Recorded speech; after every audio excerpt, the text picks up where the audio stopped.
అసలు లోపల ప్రతి వాళ్ళకి అమృతాన్ని ఈ సాధనలతోటి ఎలా చేయొచ్చు, ఇలాంటివి కూడా జీవుడు ఎక్కడో లేడు, బయట మనుషుల్లోనే ఉన్నాడు. అంటే ఒక రిచువల్ మనకి ఒక ఇంటి వరకు పరిమితం. ఆ తర్వాత it should turn to spirituality. Spirituality ఏంటంటే అందరిలోనూ అది చూడడం. ఆ స్పిరిచువాలిటీ అందరిలోనూ అదే భగవంతుడిని నేను చూడగలుగుతున్నాను అన్న ఒక కాన్షియస్ వచ్చిన తర్వాత it leads to conscious level. అప్పుడు ప్రకృతిలో అది మనం అంటే ఈ పంచభూతాలలో మనం చూడడం అలవాటు అవుతుంది. అది చూడడానికి ఈ శరీరం ద్వారా మనం చేస్తాం. ఎగ్జాక్ట్. సో ఇంత జర్నీ ఉంటుందండి. ఇంత జర్నీకి మూలం నాడీ వ్యవస్థలో, నాడీ వ్యవస్థ. అండ్ అలాంటి యొక్క నాడి యొక్క స్పందనలు తెలియాలి అంటే, లేదా వాటి యొక్క తెలియాలి అంటే వాక్ ఉంది, దృష్టి ఉంది, సెన్స్ ఆర్గన్స్, స్పర్శ ఉంది, టచ్ తోటే చాలా యాక్టివేట్ అయిపోతాయి. ఒక వామ్త్నెస్ ఉంది.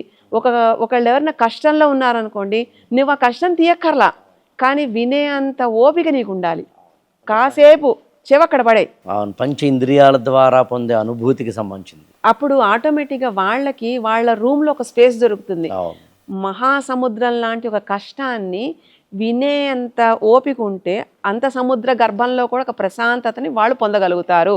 అప్పుడు వాళ్ళ సిస్టంలో ఉండే హీలింగ్ కెపాసిటీ తోటి వాళ్ళు దానికి ఒక సమాధానం సృష్టి నుంచి డీకోడ్ చేయబడుతుంది. ఇంతకన్నా ఇవాల్వింగ్ ఇంకేమన్నా ఉంటుందా? ఎగ్జాక్ట్లీ. అండ్ భూమి తన చుట్టూ తాను తిరుగుతూ సూర్యుడి చుట్టూ తిరిగేంత భూమి మీద మనం ఉంటూ తిరుగుతున్న మనం అది మర్చిపోతే ఎలా? సూత్రాలను మర్చిపోతే ఎలా? అందుకనే యూనివర్స్ లాస్, హ్యూమన్ లాస్, అంటే హ్యూమన్ బీయింగ్ లాస్, రెండు సమన్వయం చేయడమే ఈ నాడీ వ్యవస్థ యొక్క మూలం.